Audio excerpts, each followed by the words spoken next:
जैसा कि हमने इससे प्रीवियस लेक्चर में वेब टर्मिनोलॉजीज के बारे में पढ़ा कि जो है वो HTML क्या होती हैं, इंट्रानेट किसे कहते हैं, एक्स्ट्रानेट किसे कहते हैं, फायरवॉल जो है वो किस तरह से वर्क करती हैं। आज जो है वो हम नेक्स्ट वेब टर्मिनोलॉजीज के बारे में स्टडी करेंगे। मैं हूं हैदर अली, आपका computer instructor we tuition channel की तरफ से।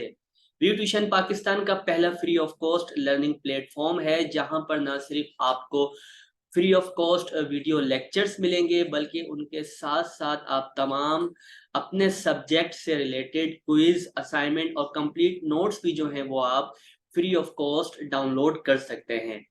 चलते हैं हम अपने लेक्चर की तरफ।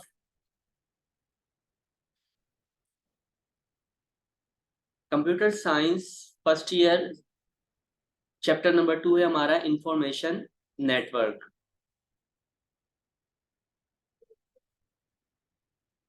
आज हम स्टडी करेंगे कि वेबसाइट किसे कहते हैं, वेब मास्टर किसको कहा जाता है, कुकी क्या होती हैं, साइबर स्पेस किसको कहते हैं, इमोटिकॉन किसको कहा जाता है, GIF क्या होती हैं, प्रॉक्सी सर्वर क्या होते हैं और किस तरह से जो है वो काम करते हैं। ओके, अगर हम बात करते हैं नंबर 1 पे वेबसाइट की। A website is a collection of web pages that are hosted on a web server. देखें, वेबसाइट क्या होती है, ऐसे वेब पेजेस की कलेक्शन होती है जो कि एक वेब सर्वर पर जो है वो होस्ट हुई भी होती है। अब होस्ट से क्या मतलब है कि एक वेब सर्वर है, यानी वहां पर क्या होगा कि एक वेबसाइट जो होगी उसके जो वेब पेजेस होंगे वो उस वेब सर्वर पर जो है वो रख दिए जाते हैं, ताकि आप इंटरनेट के थ्रू जो है उस वेबसाइट को एक्सेस करवा सकें। Number 2, it can be access through the internet using a web browser. अब इसमें क्या क्या, अगर आपको एक वेबसाइट को एक्सेस करना है तो वो आप एक सॉफ्टवेयर के थ्रू जो है वो एक्सेस करवाते हैं और उसे हम कहते हैं web browser. Website can be use for various purposes. अब ये जो है वो बहुत सारे पर्पसेस के लिए इसको इस्तेमाल किया जा सकता है, जिसमें आपके पास इंक्लूडिंग इंफॉर्मेशनल आ जाती है, कमर्शियल यूज के लिए आप इसको यूज कर सकते हैं, एजुकेशनल पर्पस के लिए यूज कर सकते हैं, या फिर जो है वो इंटरटेनमेंट के तौर पर भी जो है वो वेबसाइट का इस्तेमाल किया जाता है। अब अगर हम बात करते हैं कि वेबसाइट के अंदर क्या क्या चीजें मौजूद होती हैं, किस किस से इसको जो है वो मिलके बनाया जाता है, उसमें आपके पास टेक्स्ट आ जाता है, इमेजेस आ जाती हैं, वीडियोस हैं, ऑडियो है, एनिमेशंस, या फिर जो है वो दूसरे आपके पास फॉर्म्स आ जाते हैं मल्टीमीडिया कंटेंट के।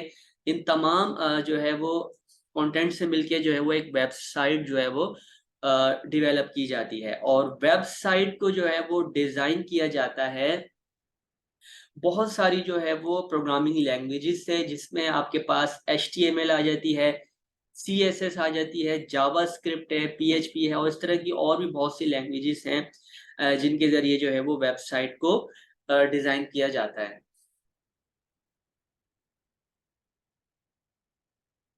देन हमारे पास है वेब मास्टर।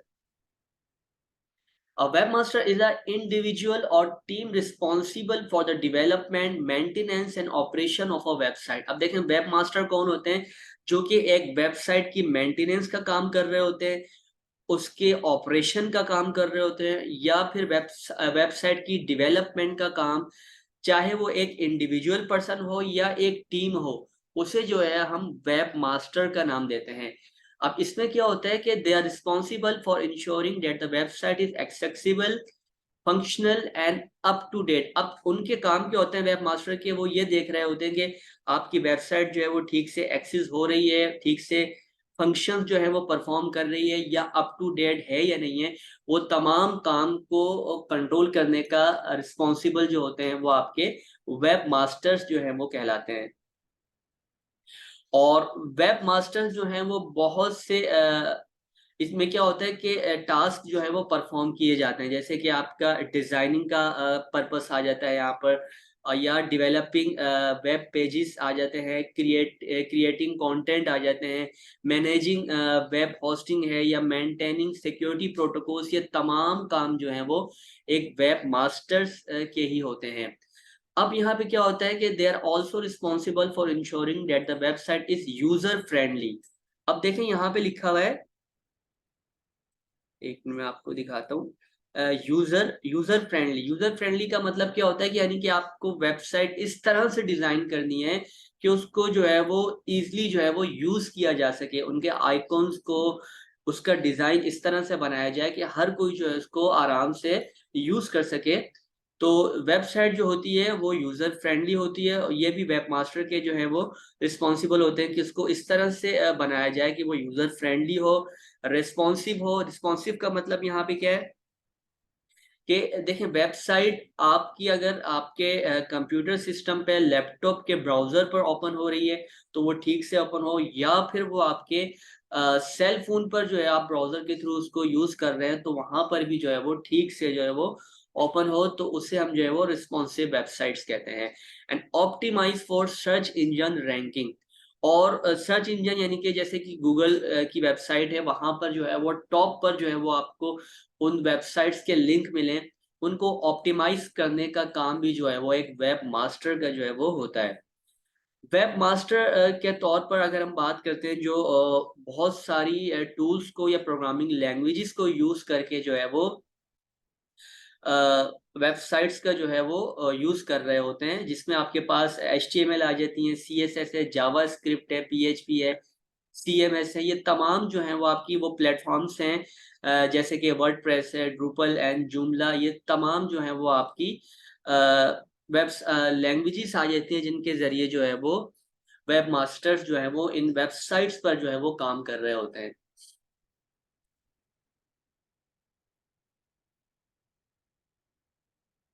देन हमारा नेक्स्ट टॉपिक है कुकी।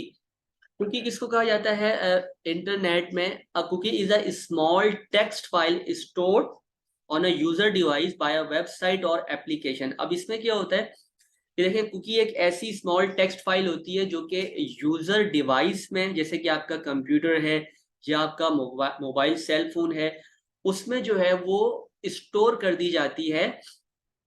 ठीक है, बाया वेबसाइट और एप्लीकेशन, किसी भी एप्लीकेशन के जरिए आ सकती है, या वो किसी वेबसाइट के जरिए जो है वो एक टेक्स्ट फाइल आपके सिस्टम में जो है वो डाउनलोड कर दी जाती है।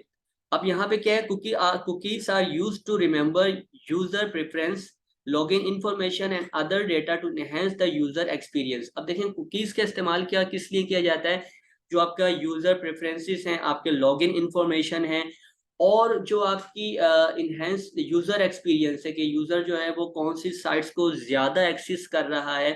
ठीक है, तो वहां पर भी जो है वो इन कुकीज का जो है वो यूज किया जाता है। अमेजोन पे जो है वो आप देख सकते हैं कि अगर आपको कोई चीज परचेज करनी है तो वहां पर भी जो है वो तमाम इन कुकीज का जो है वो यूज किया जाता है, और उनको जो है वो यूजर्स के सिस्टम्स में उन वेबसाइट्स के जरिए जो है वो डाउनलोड करवा दिया जाता है, ताकि यूजर जो भी जिन प्रोडक्ट्स को एक्सेस कर रहा है, उस तमाम की तमाम इंफॉर्मेशन जो है वो उन साइट्स तक जो है वो पहुंच सके। They are created by a website server and stored on a user's device using their web browser। अब क्या होता है कि ये जो वेबसाइट सर्वर्स होते हैं उनको क्रिएट करते हैं, और ये जो यूजर्स की डिवाइस होती है वहां जाकर जो है वो स्टोर हो जाती है। और स्टोर होती कैसे हैं? वेब ब्राउजर के जरिए। जिस वेब ब्राउजर को आप यूज कर रहे होते हैं उस वेब ब्राउजर के जरिए जो है वो आपके सिस्टम में जाके जो है वो सेव हो जाती हैं। इस तरह का आपने देखा होगा, अक्सर मैसेज भी आ रहा होता है, this website uses cookies to ensure you get the best experience on our website। ठीक है, अब आप से पूछा जा रहा है कि आप उसको एक्सेप्ट करना चाहते हैं या नहीं चाहते हैं। यानी ये क्या करेगी, वेबसाइट जो है वो आपके तमाम जो आपके एक्सपीरियंस हैं, जो भी आप एक्टिविटी परफॉर्म कर रहे हैं उस वेबसाइट पर, उसको स्टोर करने के लिए जो है वो हम इन कुकीज का जो है वो यूज करते हैं। ये यहाँ पे आपकी लॉगिन इंफॉर्मेशन भी आ जाती है, आपकी डेटा भी आ जाती है, जो आप ज्यादा से ज्यादा जिन आप वेबसाइट्स को यूज कर रहे होते हैं। अक्सर आपने देखा होगा कि अगर आप कभी कोई चीज वेबसाइट पे सर्च करते हैं, कोई भी प्रोडक्ट सर्च कर रहे होते हैं, कोई भी डेटा सर्च कर रहे होते हैं, तो वही आपको ऐसा होता है कि बार बार रिपीट होता हुआ जो है वो दूसरी वेबसाइट्स पर जो है वो मिल रहा होता है। तो वो ऐसा क्यों होता है? वो इन कुकीज के जरिए ही होता है, क्योंकि कुकीज जब आपके सिस्टम्स में इन्वॉल्व हो जाती है तो यूजर की जो भी एक्टिविटी होती है, जो भी यूजर जो है वो सर्च कर रहा होता है, वो उन्हीं कुकीज के जरिए जो है वो हमें रिजल्ट जो है वो शो हो रहे होते हैं। तो इस तरह जो है वो कुकीज वर्क करती हैं।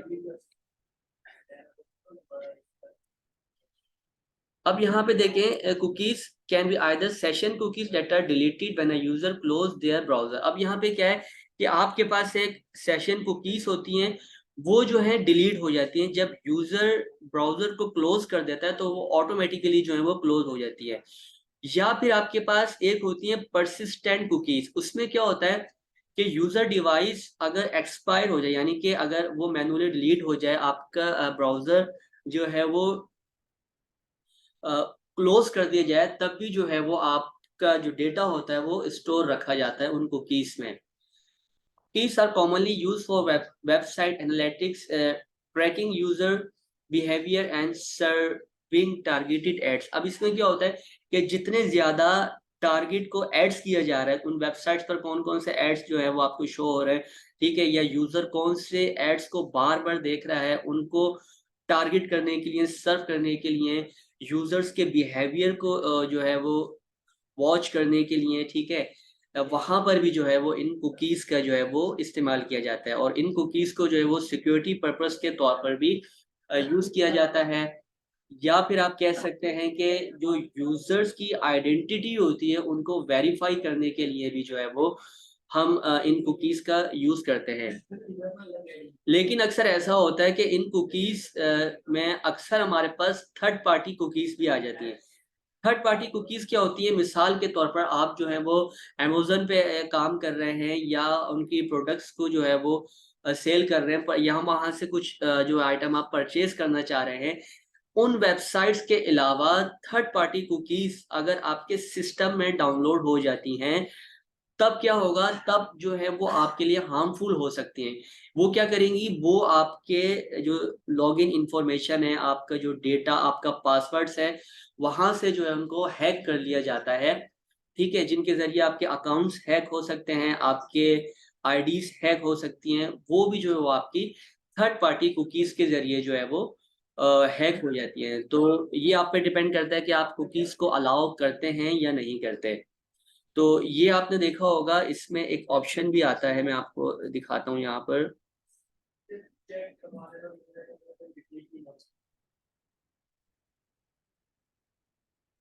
ये देखें यहाँ, ये मैंने वेब ब्राउजर ओपन किया है, यहाँ से आप सेटिंग्स में आ जाएं। इसकी सेटिंग्स में आने के बाद आप प्राइवेसी एंड सिक्योरिटी में आएँ, और यहाँ आप नीचे देखेंगे थर्ड ऑप्शन जो है वो cookies and other site data.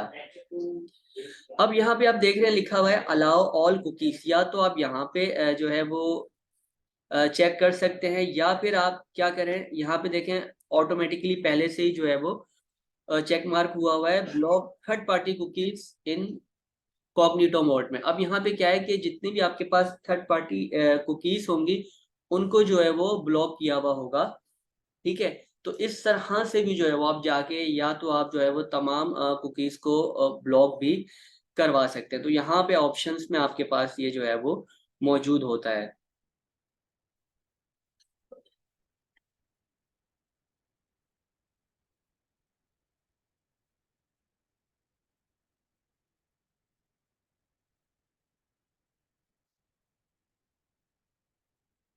Next हमारे पास आ जाता है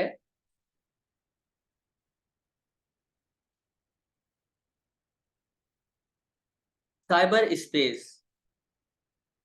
देखिए, साइबर स्पेस की अगर हम बात करते हैं कि साइबर स्पेस किसको कहा जाता है, साइबर स्पेस एक वर्चुअल वर्ल्ड होती है क्रिएटेड बाय कंप्यूटर नेटवर्क्स, यानी कि एक ऐसी वर्चुअल एनवायरनमेंट, एक ऐसी वर्चुअल स्पेस जो कि कंप्यूटर नेटवर्क के जरिए और इंटरनेट के जरिए जो है वो आपस में क्रिएट की जाती हैं।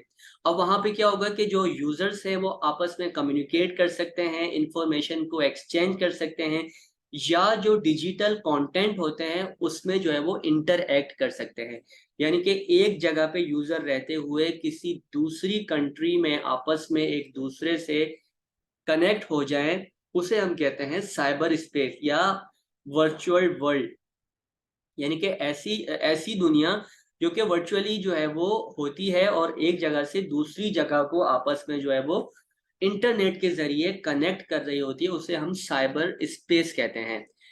अब इसमें क्या है, it is a global network of interconnected computer network. इसमें क्या होता है, यानी कि एक ऐसा ग्लोबल नेटवर्क है जिसमें आप कंप्यूटर नेटवर्क्स को, सर्वर्स को और डिवाइसेस को, चाहे वो कंप्यूटर्स की हो, लैपटॉप्स हो, सेलफोन्स हो, उनको जो है वो कनेक्ट कर सकते हैं आपस में, और डेटा को एक्सचेंज कर सकते हैं और इंफॉर्मेशन को एक्सचेंज कर सकते हैं ऑल ओवर दी वर्ल्ड। तो उसे जो है वो हम साइबर स्पेस का नाम देते हैं। Cyber space encompasses a range of digital environments including websites, social media platform, online market places and cloud based services. अब इसमें क्या होगा कि आप साइबर स्पेस की मदद से वेबसाइट से आपस में कनेक्ट होते हैं, सोशल मीडिया प्लेटफॉर्म से जो है वो आपस में आप कनेक्ट हो सकते हैं, ऑनलाइन मार्केट प्लेसेस से आपस में जो है वो कनेक्ट हो सकते हैं। In cyber space users can engage in a variety of activities. अब इसमें क्या देखें, साइबर स्पेस की मदद से ही जो है वो यूजर बहुत सारी एक्टिविटीज में जो है वो एंगेज हो सकते हैं, जैसे कि ब्राउजिंग वेबसाइट्स के जरिए, ईमेल्स को सेंड करने के जरिए, या ऑनलाइन फोरम्स हैं वहाँ पर पार्टिसिपेटिंग करने के जरिए, या जो है वो ऑनलाइन एप्लीकेशंस यूज करने के लिए भी आप साइबर स्पेस का ही जो है वो यूज कर रहे होते हैं।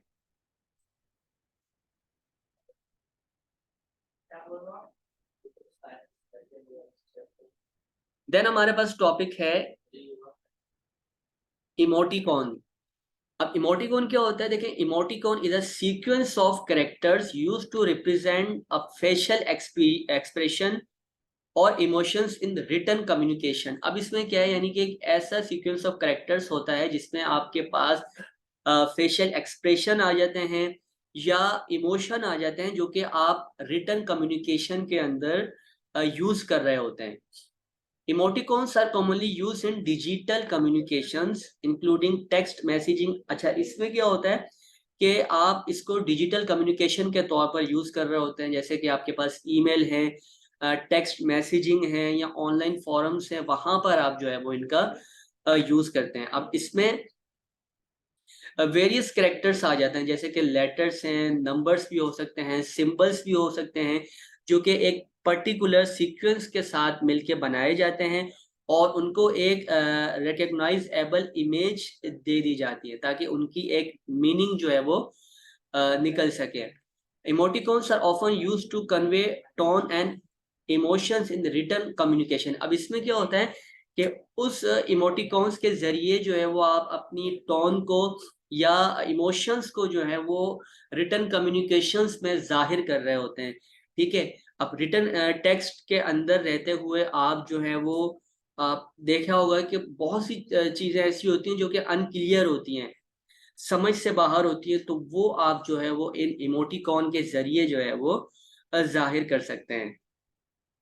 अब यहाँ पे एक मेंशन किया है कि सम कॉमन इमोटिकॉन्स में जो है आपके पास स्माइली फेस आ जाता है। ठीक है, जो ये इंडिकेट कर रहा होता है कि वो पर्सन जो है वो या तो हैप्पीनेस जाहिर करेगा उसमें, या फिर जो है वो एक जॉब के तौर पर जो है वो उसको यूज किया जा रहा होता है।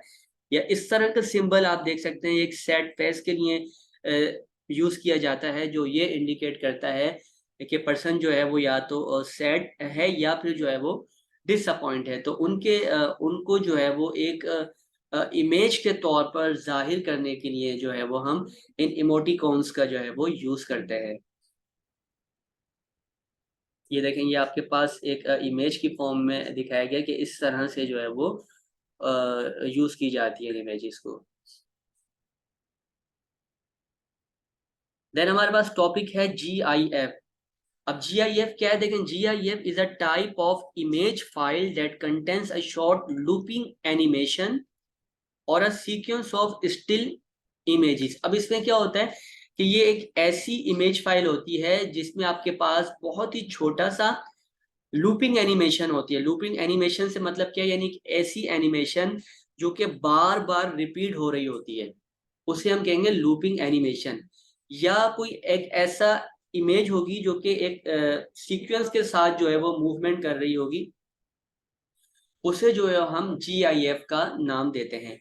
अब अगर हम बात करते हैं GIF की, तो GIF stands for graphics interchange format.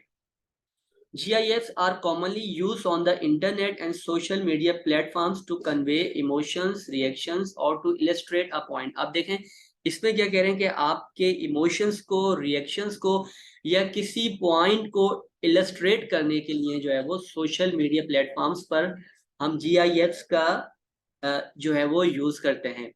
अब इसमें आपके पास बहुत सारे जो है वो वैरायटीज आ जाती हैं, सॉफ्टवेयर टूल्स आ जाते हैं ऑनलाइन सर्विसेज में, या कन्वर्टिंग वीडियोस में भी जो है हम इस GIF फॉर्मेट का जो है वो यूज करते हैं.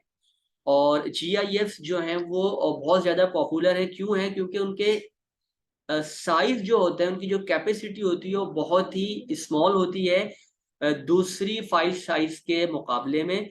और जो है ये तमाम प्लेटफॉर्म्स पर, डिवाइसेस पर जो है वो वाइड रेंज में इन GIF का यूज किया जाता है. ये आप देख सकते हैं, ये दो इमेज मैंने यहाँ पर दिखाई हैं आपको. इसमें क्या है कि एक स्टिल इमेज है और उसमें एनिमेशंस के तौर पर जो है वो आपको यहाँ पर रेन नजर आ रही है और यहाँ पर आपको स्मोक नजर आ रहा होगा इस कप में से. तो इस तरह की इमेजेस को जो है वो, इसमें क्या है, लूपिंग इमेज जो है वो आपके पास शो हो रही है. तो इनको जो है वो आप GIF का नाम देते हैं.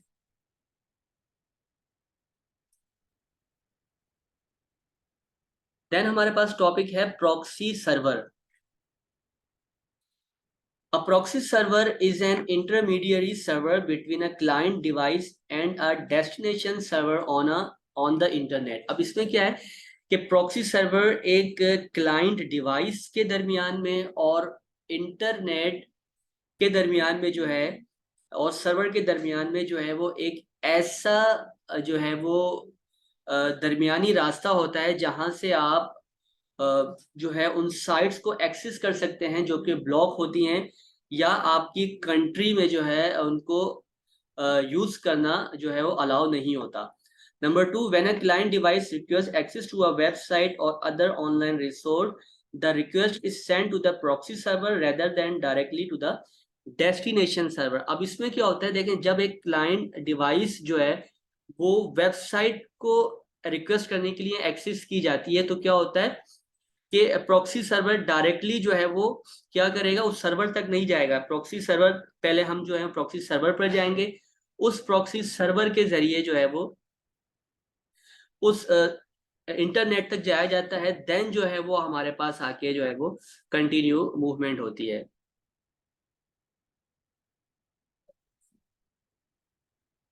The proxy server then retrieves the requested resource on behalf of the client device and returns it to the client device. अब इसमें क्या होता है कि प्रॉक्सी सर्वर उस रिक्वेस्ट को लेता है उस इंटरनेट से या उस वेबसाइट से, और फिर जो है वो दोबारा से क्लाइंट डिवाइस तक जो है वो उसको सेंड कर देता है. अब प्रॉक्सी सर्वर यूज क्यों किया जाता है? देखें, ये बहुत सारे पर्पस के लिए यूज कर सकते हैं. हम इम्प्रूविंग परफॉर्मेंस के लिए यूज कर सकते हैं, फिल्टरिंग कंटेंट के लिए यूज कर सकते हैं, या सिक्योरिटी इश्यूज के तौर पर भी जो है वो इनहेंसिंग सिक्योरिटी बढ़ाने के लिए भी हम प्रॉक्सी सर्वर का जो है वो यूज कर रहे होते हैं. और प्रॉक्सी सर्वर को जो है वो यूज किया जाता है तमाम फिल्ट्रेशन के तौर पर भी, या फिर जो है वो ब्लॉग टाइप्स ऑफ कंटेंट जो होते हैं उनको यूज करने के लिए भी हम प्रॉक्सी सर्वर का जो है वो यूज करते हैं. अब देखें, यहाँ पे एक एग्जांपल के जरिए मैं आपको समझाता हूँ. यहाँ पे आप देखें, ये जो है वो आपका क्लाइंट कंप्यूटर है और ये डिवाइस है, ठीक है. ये क्या करेगी, सबसे पहले इंटरनेट के थ्रू जो है होती हुई इस सर्वर पर आएगी और इस सर्वर से रिक्वेस्ट लेके जो डेटा होगा वो दोबारा से जो है वो सेंड करेगी इन क्लाइंट डिवाइस को. तो ये जो है वो सिंपल सा एक मेथड था डेटा को ट्रांसफर करने का. लेकिन अगर हम बात करते हैं कि प्रॉक्सी सर्वर की मदद से हम किसी साइट को एक्सेस करवा रहे होते हैं, देखें प्रॉक्सी सर्वर के जरिए क्या होता है कि प्रॉक्सी सर्वर की मदद से जो आपकी कंप्यूटर सिस्टम का IP एड्रेस होता है वो हाइड कर दिया जाता है. उससे क्या होगा कि जब आप किसी साइट को एक्सेस करवा रहे होते हैं तो वहां पर जो है वो आपके कंप्यूटर का आईपी एड्रेस नहीं जाता, बल्कि उस प्रॉक्सी सर्वर का जो है वो आईपी एड्रेस उस साइट तक, उस इंटरनेट तक जो है वो पहुंच रहा होता है। अब यहाँ पे देखें, एक क्लाइंट डिवाइस दी हुई है कंप्यूटर, और ये भी एक कंप्यूटर है, और ये जो है वो एक डिवाइस है। अब क्या होगा कि ये डायरेक्ट कोई एक वेबसाइट आपको एक्सेस करवानी है, और वो जो है वो आपकी कंट्रीज में जो है वो ब्लॉक की जा चुकी है। तब क्या होगा कि आप डायरेक्ट तो उसको एक्सेस नहीं कर सकते। तो प्रॉक्सी सर्वर किस तरह काम करता है? प्रॉक्सी सर्वर जो है वो पहले एक्सेस करेगा, आपका कंप्यूटर जो है वो एक्सेस करेगा आपके प्रॉक्सी सर्वर को। देन प्रॉक्सी सर्वर जो है वो रिक्वेस्ट भेजेगा उस वेबसाइट के सर्वर पर। उस वेबसाइट के सर्वर पर आईपी एड्रेस जो है वो उस प्रॉक्सी सर्वर का आ रहा होगा, ना ही कि आपके कंप्यूटर का। तो वो प्रॉक्सी सर्वर जो है वो रिक्वेस्ट जब भेजेगा उस वेबसाइट के सर्वर पर, तो वो जो वेबसाइट सर्वर है वो दोबारा से क्या करेगा, रिक्वेस्ट भेजेगा किस पर? उस प्रॉक्सी सर्वर पर। तो वो प्रॉक्सी सर्वर फिर रिक्वेस्ट भेजेगा आपके कंप्यूटर सिस्टम पर। इस तरह से जो है वो आप उस ब्लॉक साइट को जो है वो एक्सेस करवा रहे होते हैं। तो इस तरह से जो है वो आपका प्रॉक्सी सर्वर जो है वो काम करता है। यानी कि पहले क्या करेगा, प्रॉक्सी सर्वर पर रिक्वेस्ट जाएगी, देन वो रिक्वेस्ट जाएगी या उस वेबसाइट के सर्वर पर, देन उस वेबसाइट के सर्वर से दोबारा रिक्वेस्ट आएगी कहाँ पर? प्रॉक्सी सर्वर पर, और प्रॉक्सी सर्वर से रिक्वेस्ट आएगी आपके सिस्टम पर।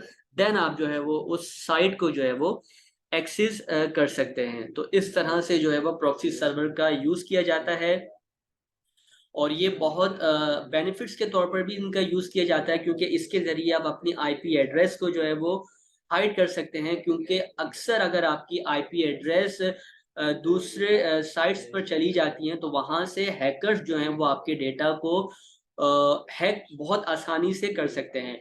तो इसलिए भी हम जो है वो प्रॉक्सी सर्वर का जो है वो यूज करते हैं। ओके, ये था हमारा आज का लेक्चर, जिसमें हमने कुछ वेब टर्मिनोलॉजीज के बारे में पढ़ा।